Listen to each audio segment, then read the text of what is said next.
Kevin still didn't train. He's negative already for the last test, but he could not train any training session. And Jack, yesterday was the first minutes with the team, and Phil Foden too. And both today will be tested if they can travel tomorrow to Birmingham. 2 wins out of 2 for Steven Gerrard at Villa so far. We know that he was a great player, but is he showing the characteristics early on in his managerial career at Rangers as well to suggest that he could become a great manager? And what are you expecting from his team? Listen, if he's a manager for the Premier League, he's already a good manager. So I don't believe there is one single manager in the Premier League, even in the Championship, they don't have quality, they are not good. And they will become a great manager, and they can train a good players and good clubs to fight for the titles. But it's not related to be a good manager or great manager if you win titles or you don't win titles, because there are incredible managers, and believe me, incredible manager, well prepared, and in all aspects, and maybe they don't win titles because they are not lucky to train a good teams. Okay, Tim, we'll take some questions from Anita Jones. Hi, Anita. Afternoon, Pat. Hi. Just one more question on team fitness. Is John Stones feeling better now? I know you said he had a fever last time. Yeah, it's good, yeah. And then in terms of Aston Villa there, you were asked, but I don't think you quite answered. What are you expecting from this new look for this side?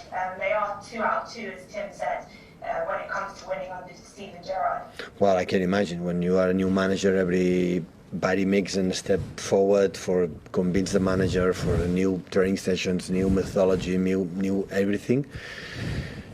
And beyond of that, they got 2 great results against tough teams like Brighton and Crystal Palace, and we are traveling there. So I can imagine the toughest game as possible. We'll face it tomorrow. That's for sure.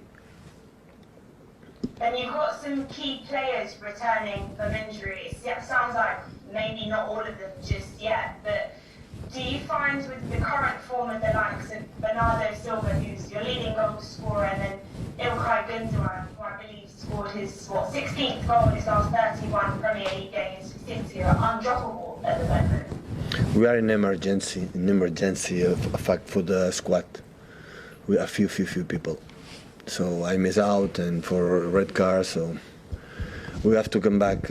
Not because never complain and never miss the players are not possible to play for injured, for red cards, for any reason. So I trust a lot with all the squad, and when there is no one player, another one is coming. But to sustain in December, the toughest month of the year, the fact that we are in really trouble because we have few players, and of course Kevin be back, but he needs time to be fit because for the people got the COVID, all the people explain is drained and is tired and need time, and Kevin is a player, he needs to be fit, otherwise it's not his top form, top quality, he cannot show it, and Phil and Jack are still, they are in the same position, the same situation. Maybe tomorrow can play, but not a lot of minutes. So I don't know. It's going to see the train today with the doctors, physios, and the rest we have just 13, 40 players. So we are in difficult position because a lot of players play a lot of minutes,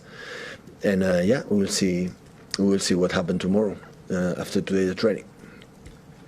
Guys, I should have said at the start, we will of course be doing a 10:30 embargo this evening, so we'll continue to take live questions for now, and I'll call the embargo.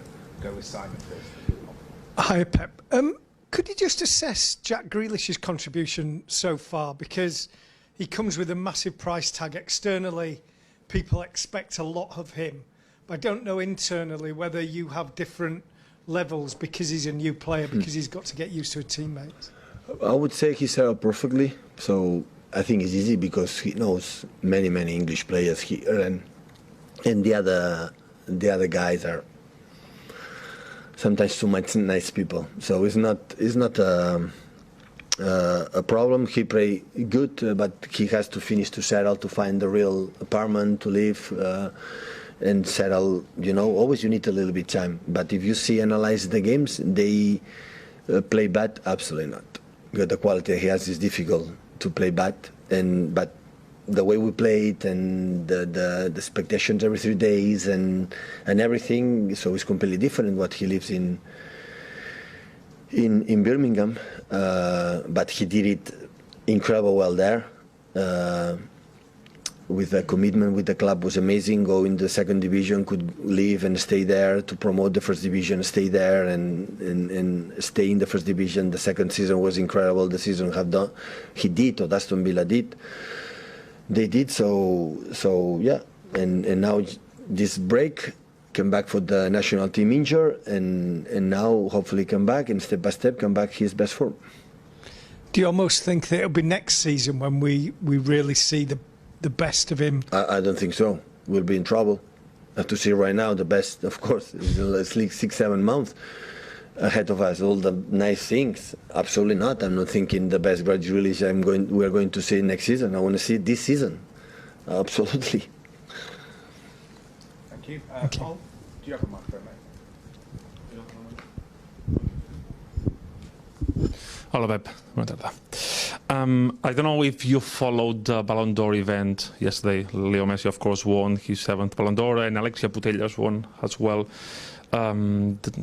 She was the first Catalan woman to get this award. There's been a lot of talk about who should have been like the fair winner. Do you agree with the final result of the award? And do you think that there's a way to end up with this kind of debate that there's always with these awards? Well, don't ask me about that. So it's what it is. So we never can say that it's unfair that Leo Messi win the Ballon d'Or. So it's too much good. So about the preferences, if you like, or the fair or not fair, come on. It's a show. It's a nice business to make the football more entertainment, and that's why it's a big compliment from Alexia, big compliment from Pedri, big compliment for all the awards, big compliment of course from Leo for another one. So if he deserves it or no, I'm not the guy to say. So never will be unfair if he win it, and of course Robert Levy, if he had win, of course what the season has done the last 2 years with Hansi Flick, now with Julian Nagelsmann. So the amount of goals scored, the quality that he has, would have been fair, yeah, of course. But in that level, all the 3, 4, 5 nominated, 6 nominated, they are so good. They make an incredible seasons with the clubs, with the teams, and if they are there, it's because they deserve it. So that's all. And yeah, that's all.